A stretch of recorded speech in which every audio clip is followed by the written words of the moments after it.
நமஸ்காரம். உங்களின் வழிகாட்டி ஜோதிடர் மலர்கொடி, நாமக்கல்லில் இருந்து. இன்று நாம் காணும் கரணம் கரசை கரணம்.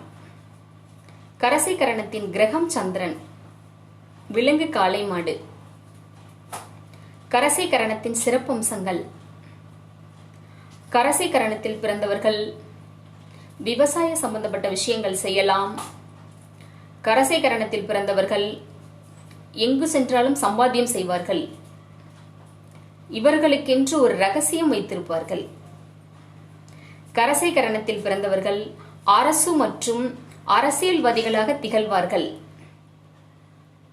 கரசை கரணத்தில் பிறந்தவர்கள் அதிகம் பாசம் வைத்ததின் விளைவாக மோசமான விளைவுகளை சந்திப்பார்கள்.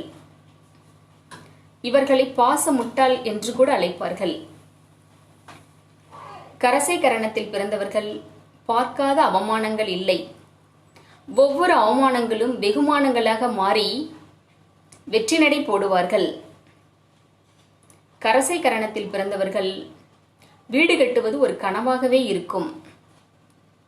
கரசை கரணத்தில் பிறந்தவர்கள் வீடு, பூமி இது சம்பந்தப்பட்ட பிரச்சனை இவர்களாலேயும் இவர்களின் வம்சாவளியாலேயும் வீடு, பூமி சம்பந்தப்பட்ட பிரச்சனை இருந்து கொண்டே இருக்கும். கரசை கரணத்தில் பிறந்தவர்கள் முன்னோர்கள் கடல் கடந்து புகழ்பெற்ற நீர்நிலைகளில் பிறந்தவர்களாக இருப்பார்கள். கரசை கரணத்தில் பிறந்தவர்கள் உறவுகளை விட்டு தனிமையில் வாழ்வார்கள். கரசை கரணத்தில் பிறந்தவர்கள் பெரும்பாலும் காதல் திருமணம் செய்கிறார்கள். இவர்களின் வீட்டில் அதிகம் பெண் குழந்தைகளே பிறக்கின்றது. கரசை கரணத்தில் பிறந்தவர்கள் குடும்பத்தில் எப்பொழுதும் ஒரு சலசலப்பு இருந்து கொண்டே இருக்கும். சந்திரன்னா அவமானம், சந்திரன்னா சலசலப்பு. அதனாலே இந்த பிரச்சனைகள்.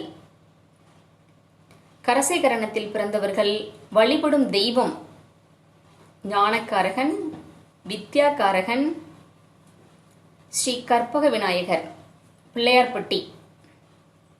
இதை எப்படி வழிபடுவது என்றால், ஒரு சங்கடகர சதுர்த்தி அன்று வழிபடுவதன் மூலம் அனைத்து பிரச்சனைகளும் தீரும். சந்திரன் திதிசூன்யமாகவோ அவயோகியாகவோ முடக்காகவோ வைநாசிகமாகவோ வந்தால்தான் இந்த பிரச்சனை. இல்லாவிட்டால் கரசை கரணத்தின் அதிபதி சந்திரன் எல்லா விதத்திலும் உங்களுக்கு நன்மையே நடக்கும்.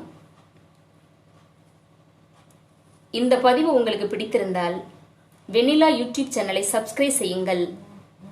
அருகில் உள்ள பெல் பட்டனை அழுத்துங்கள். நன்றி, வணக்கம். எல்லாம் நிறைவாகட்டும்.